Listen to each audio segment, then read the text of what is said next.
Unforgettable stories out of Western Jamaica from the scrapbooks of Adrian Freighter.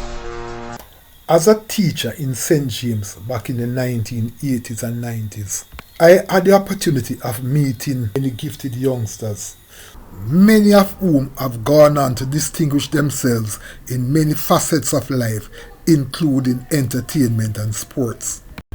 On the converse, I have met other youngsters who have become so notorious that they have become renowned figures in the criminal underworld. One youngster who fell in that unfortunate category was Cedric Doggie Murray, who evolved from a quiet youngster who used to run away from a fight to become later in life one of the most feared gangsters Jamaica has produced, especially after he became a top-flight enforcer for Tivoli Gardens strongman Christopher Dodos Coke. In this edition of Lest You Forget, I will be looking back at the life and times of Cedric Doggie Murray from the diary he left behind after he was killed by the police in an alleged shootout weeks after the infamous 2010 Tivoli Gardens incursion. The diary entries came primarily from a Sunday Gleaner story I contributed to. It was published on September 5, 2010 under the headline Crushed. The story read as follows. The death of alleged gangster Cedric Doggie Murray may have signaled the last hurrah of the Montego Bay-based Stone Crusher gang. While he was not a founding member of the gang, which had its genesis in the Norwood era of Northwest St. James, Doggie became one of its most feared members because in the language of his street, he was ice cold. Anytime you see that man dressed in full white and take the street, people dead, a former gang member told the Sunday Gleaner last week.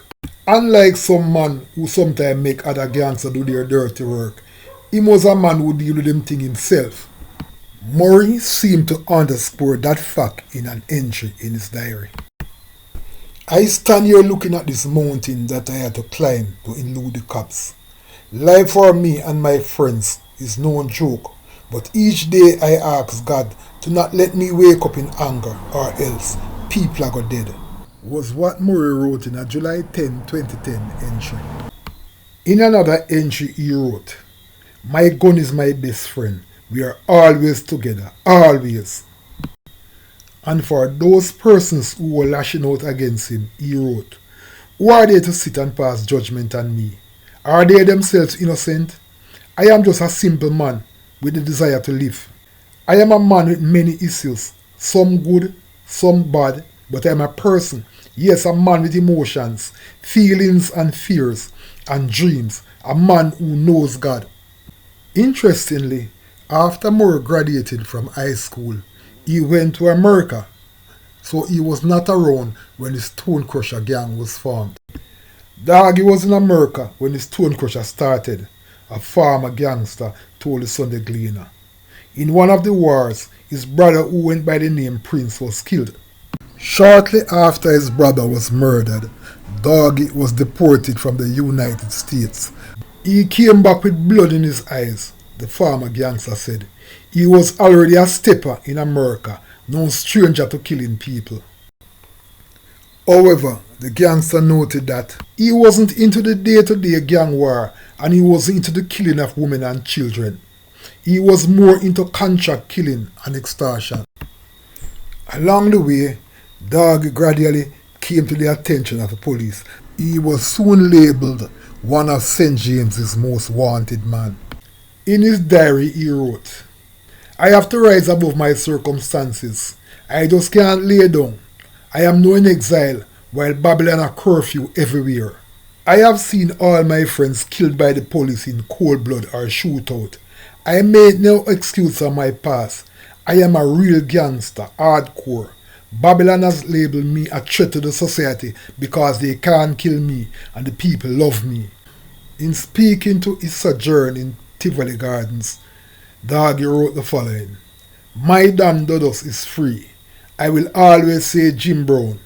I am loyal to the Coke family and my gun will always be ready." While Doggie was wanted by the police, he managed to keep a low profile and stayed out of their way. However, things got heated when reports surfaced that he had threatened a senior politician.